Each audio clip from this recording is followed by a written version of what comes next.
አደራድሩን እንጂ ዝምታው ምንድነው? በመጨረሻም ደብረጽዮን እጅ ሰጡ። ህወሓት ዓለም አቀፉ ማህበረሰብ ዝምታውን ሰብሮ ከፌዴራል መንግስቱ ጋር እንዲያደራድረው በይፋ ጠየቀ። ስህተት እንዳትሰሩ ተጠንቀቁ። የብልጽግናው ሚኒስትር ዶክተር በለጠ ሞላ ለምክክር ኮሚሽኑ ከባድ ማስጠንቀቂያ አሰሙ። አስረስ ማረ በቅርቡ እጁን ይሰጣል። ጀዋር መሐመድ ፋኖ ላይ ዘመተ። የፋኖ አመራሩ አስረስ ማረ ለጀዋር ክስ ከባድ ምላሽ ሰጠ። የተካረረው የጀዋር መሐመድና የፋኖ ፍጥጫ አነጋጋሪ ሆኗል። ሰላም ውድ የሁሉ ዴይሊ ቤተሰቦች እንደምን አላችሁ? ቻናሉን ሰብስክራይብ፣ ላይክ እና ሼር እያደረጋችሁ ከኛ ጋር እስከ ፍጻሜ አብራችሁን ስትቆዩ እነዚህንና ለሳቱ መደመጥ ያለባቸው ትኩስ መረጃዎችን ታደምጣላችሁ። አብራችሁን ቆዩ እያልን ወደ ዝርዝሮቹ ተሻገርን። ደብረጽዮን ገብረ ሚካኤል በድንገት አስመራና ካይሮን ያስደነገጠ አቋም አንጸባርቀዋል። ከፌዴራል መንግስቱ ጋር ለመደራደር ዝግጁ መሆናቸውን በይፋ ገልጸዋል። ኤልሲሲ ህወሓትን ማመን ጉም መጨበጥ ነው እያሉ ናቸው። ኢሳያስ አፈወርቂ በበኩላቸው ህወሓት ከብልጽግና ጋር የሚደራደር ከሆነ ለህወሓት የሚሰጡ ድጋፎች በሙሉ እንደሚቋረጡ መዛታቸው ተሰምቷል። የአየር ኃይል ተከታታይ የድሮን ጥቃት መቋቋም ያቃተው ህወሓት በመጨረሻም ዓለም አቀፉ ማህበረሰብ ዝምታውን ይስበር ሲል አዲስ ተማጽኖ አሰምቷል። ከሰሞኑ የመከላከያን ቅስም ሰባሪ የድሮን ጥቃቶች ለመመከት ከአስመራ እስከ ፖርት ሱዳን ተመላልሰው መፍትሄ ያላገኙት የህወሓቱ ሊቀመንበር ደብረጽዮን ገብረ ሚካኤል በመጨረሻም ለ4 ኪሎ እጅ ሰጥተዋል። በደብረጽዮን የሚመራው የህወሓት ቡድን ከአስመራ ሚስጥራዊ ጉዞ መልስ አደራድሩን እንጂ ዝምታው ምንድነው ሲል ዓለም አቀፉ ማህበረሰብ ዝምታውን ሰብሮ ከፌዴራል መንግስቱ ጋር እንዲያደራድረው በይፋዊ መግለጫ ጠይቋል። የህወሓት ድንገተኛ የአደራድሩኝ መግለጫ ኢሳያስ አፈወርቂና የካይሮን ባለስልጣናት አስደንግጧል። ኤልሲሲ ህወሓትን ማመን ጉም መጨበጥ ነው እያሉ ናቸው። ህወሓት መራሹ የትግራይ ክልላዊ መንግስት ለዓለም አቀፉ ማህበረሰብ አስቸኳይ የዲፕሎማሲያዊ ጣልቃ ገብነት ጥሪ አቅርቧል። በትግራይ እንደ አዲስ የተጋረጠውን ውጥረትና በቅርቡ የተፈጸሙ ጥቃቶችን አስመልክቶ ህወሓት መራሹ የትግራይ ክልላዊ መንግስት ለዓለም አቀፉ ማህበረሰብ አስቸኳይ የዲፕሎማሲያዊ ጣልቃ ገብነት ጥሪን ያቀረበው የትግራይ ኮሚኒኬሽን ጉዳዮች ቢሮ ነሐሴ 15 ቀን 2018 ዓ.ም በመቀለ ባወጣው መግለጫ የፌዴራል መንግስት እየወሰዳቸው ያሉ እርምጃዎች ቀጠናውን ወደ አዲስ አጥፊ ጦርነት ከማስገባታቸው በፊት ዓለም አቀፉ ማህበረሰብ ዝምታውን ሰብሮ ጥቃቶቹን በግልጽ እንዲያወግዝ ጠይቋል። በመግለጫው መሰረት የፕሪቶሪያው የሰላም ስምምነት አፈጻጸም መስተጓጎሉን ተከትሎ የፌዴራል መንግስት በራያ እንጥጮ፣ ሽራሮና በሌሎች አካባቢዎች የድሮን ጥቃቶችንና የወታደራዊ ኃይል እንቅስቃሴዎችን አጠናክሯል።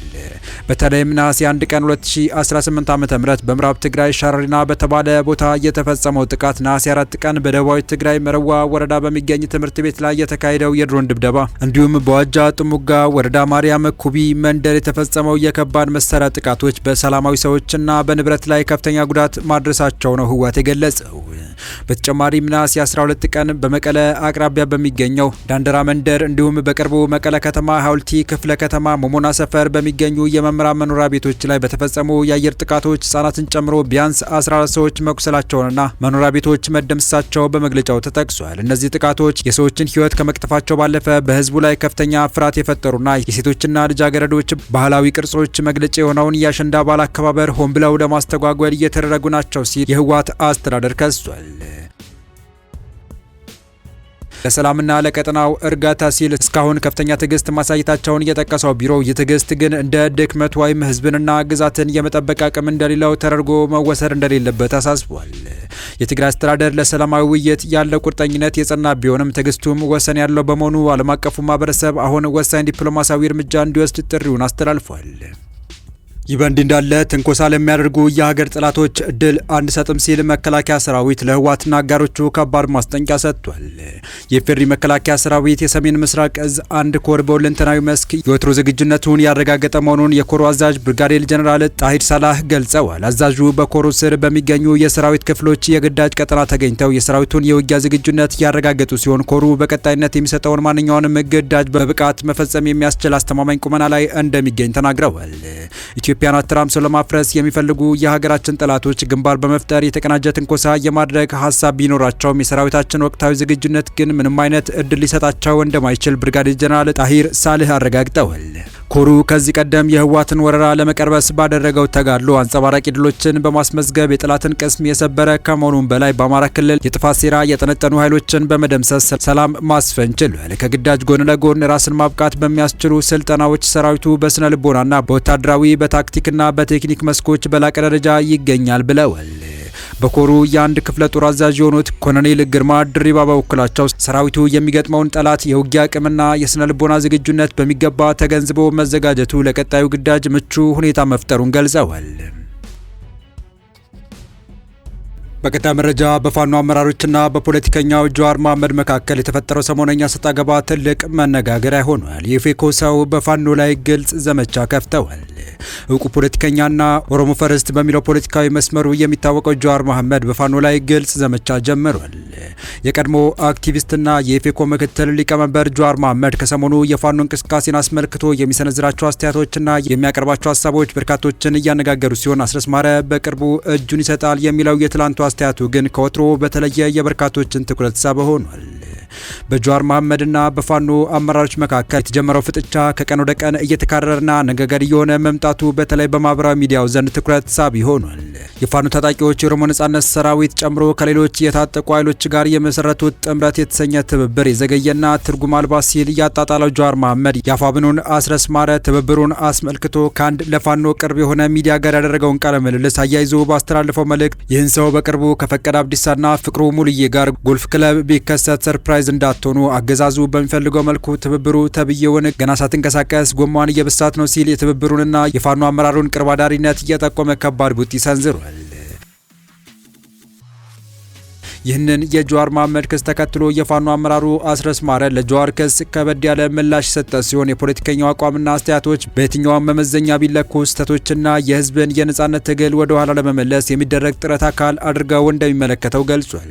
ለአቶ ጀዋር ከዚህ ቀደም የጠቅላይ ሚኒስትር አብይ አህመድን መንግስት ለማስወገድ የኢትዮጵያ ፖለቲካዊና ወታደራዊ እንቅስቃሴ የሚያደርጉ ኃይሎች አስቸኳይ ትብብር እንዲያደርጉና በጋራ እንዲታገሉ ሲቀሰቅስ እንደነበረ የጠቀሰው አስረስ ማረ አክሎም አሁን ላይ ፋኖና የኦሮሞ ነጻነት ሰራዊት ጨምሮ የብልጽግና መንግስት ለመጣል እየታገሉ ያሉ ኃይሎች ህዝብ ሲጠብቀው የነበረውን ትብብር መስርተው ይፋ ሲያደርጉ የምስራቹ በደስታ ከመቀበል ይልቅ ለመቃወምና ጭቃ ለመቀባት መጣጣር አስገራሚ ብቻ ሳይሆን የፖለቲከኛውን እውነተኛ ፍላጎትና ፖለቲካዊ ውግንናን ጭምር ጥያቄ ውስጥ የሚያስገባ ከመሆን ባለፈ በትብብሩ ላይ የሚፈጥረው ስጋትም ሆነ በትግሉ ላይ የሚያሳድረው ተጽዕኖ እንደማይኖር አክሎ ገልጿል።